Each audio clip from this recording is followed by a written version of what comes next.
kembali lagi di Jurnal Barata dengan saya Bagas Sumarlan.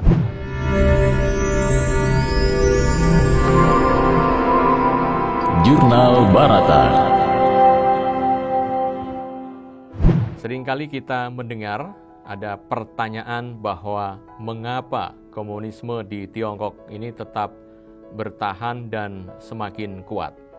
Sementara di negara lain ini justru bubar gitu ya. Nah, pertanyaan ini memberi indikasi bahwa ada yang salah pada pola pikir ataupun mindset kita sendiri. Dan kita terpaku dan terjebak pada media barat yang menilai bubarnya Uni Soviet dan runtuhnya tembok Berlin ini sebagai bukti runtuhnya komunisme dan keberhasilan demokrasi liberal begitu. Dan ternyata parahnya ilmuwan politik Francis Fukuyama juga ikut berkontribusi membenarkan hal itu melalui bukunya The End of History and the Last Man yang juga diterbitkan oleh Free Press tahun 1992. Nah, akibatnya para pendukung demokrasi liberal di barat pun ini terjebak ke dalam euforia kemenangan demokrasi liberal. Euforia ini pun membuat barat semakin percaya diri untuk memaksakan penerapan demokrasi liberal di negara-negara sedang berkembang. Nah, Bank Dunia ataupun IMF ikut berperan karena mensyaratkan penerapan demokrasi liberal sebagai kondisi bagi suatu negara untuk dapat menerima bantuan ataupun pinjaman. Euforia berjalan dengan mendalam pada pola pikir kebijakan pemerintah, studi sosial, politik hingga media. Tanpa pernah bersikap kritis sambil melihat jauh mendalam, riset dan teliti ke dalam masyarakat Rusia.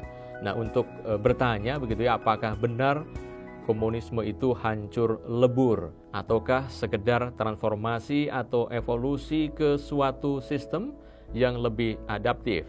Nah, miskinnya berpikir kritis ini adalah mengakibatkan para pendukung demokrasi liberal barat terjebak ke dalam ortodoksi yang nampak jelas dari stagnasi sistem demokrasi liberal itu sendiri.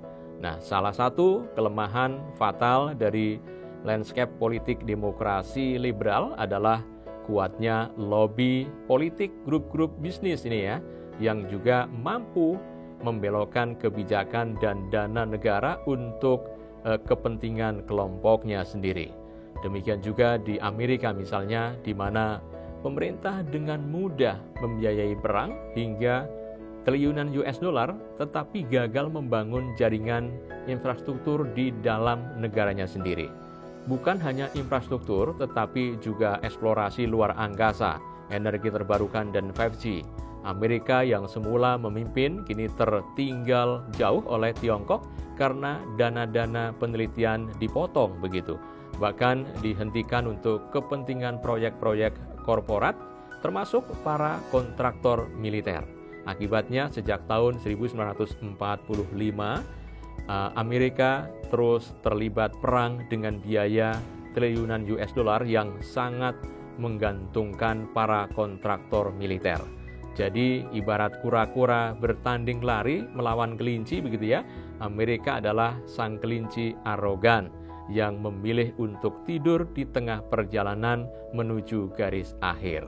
Nah, Tiongkok adalah sang kura-kura yang melaju pelan dan akhirnya pun menjadi pemenang. Jadi ketekunan Tiongkok ini didukung oleh tidurnya Amerika lah.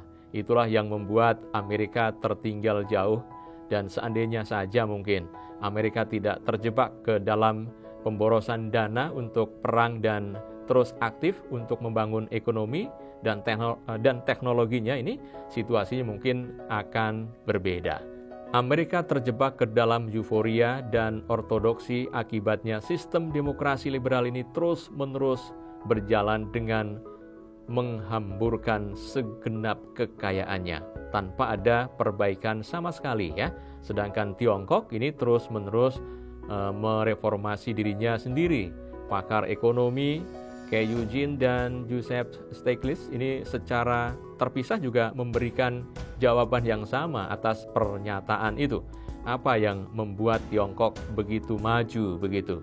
Jadi jawab mereka adalah Tiongkok terus-menerus memperbaiki atau mereformasi dirinya sendiri dan akibatnya pola pikir, sistem, teknik, dan pendekatan yang digunakan untuk perencanaan atau pemecahan masalah ini selalu jitu, bahkan tepat dan memberikan hasil yang optimal. Bukan hanya pembangunan, Partai Komunis Tiongkok juga terus-menerus memperbaiki diri sendiri, dan Partai Komunis di masa Mao, di masa Deng, dan di masa Xi ini berbeda satu dengan yang lain. Idealisme komunisnya tetap bertahan, namun langkah, strategi, dan juga program ini berubah, disesuaikan dengan perubahan tuntutan zaman. Berarti Partai Komunis Tiongkok selalu berbicara secara up to date ya, model dan juga cara yang lama telah ditinggalkan. Mereka berbicara dalam bahasa yang baru sesuai dengan zamannya, begitu. Lalu bagaimana dengan komunisme di luar Tiongkok? Apa mereka juga bubar? Jawabannya tentu tidak. Dan klaim kemenangan demokrasi yang dilakukan Barat dan Fukuyama adalah klaim yang naif dan ceroboh. Komunisme tetap eksis, hanya saja mereka bermain dalam pola yang berbeda. Jadi sesuai dengan tuntutan zaman, mereka sepenuhnya menyadari bahwa pendekatan lama ini harus ditinggalkan begitu.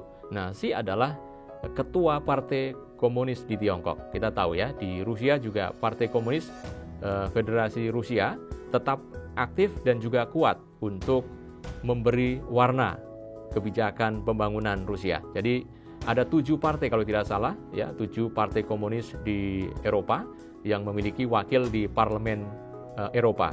Di Amerika Tengah dan juga Selatan ada 10 partai komunis yang masih eksis dan aktif untuk memiliki wakil di parlemen sampai dengan saat ini.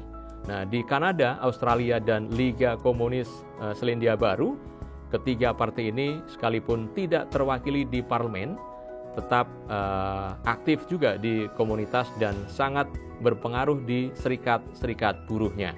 Singkat kata, Partai Komunis tetap eksis dan aktif di seluruh dunia ini. Namun hanya di 5 negara, Partai Komunis sangat dominan, yaitu di Tiongkok, Laos, Korea Utara, Kuba, dan Vietnam.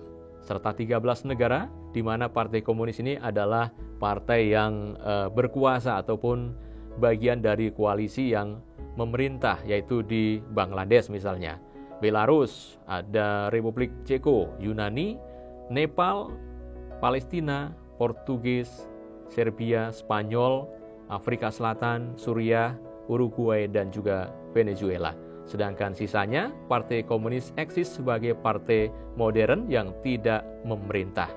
Jadi jelas ya, komunisme tidak bubar, namun tetap eksis, aktif, dan bertransformasi atau berevolusi sesuai dengan kebutuhan zaman.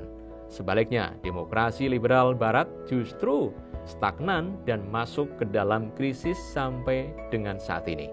Nah, negara-negara komunis justru tumbuh menjadi kuat dan dominan. Aliansi Tiongkok dan Rusia kini tampil ke depan menjadi penyeimbang Amerika yang sudah makin loyo. Jika Amerika dan Eropa ini makin menurun, maka Tiongkok dan Rusia justru tetap segar dan tumbuh dengan kuat. Apakah mereka menjadi adik kuasa masa depan? Jika ini terjadi, justru rezim komunislah yang tampil dan memimpin di panggung dunia. Oleh karena itu, semoga episode kali ini membantu membuka wawasan kita sehingga bijak dan cerdas untuk mencermati fenomena dunia ini, supaya dapat cerdik memanfaatkan perubahan yang terjadi di dunia demi kepentingan Indonesia. Bukannya terjebak oleh propaganda Barat yang membuat kita tetap bodoh dan naif gitu ya. Saya Bagas Sumarlan, terima kasih, salam jurnal.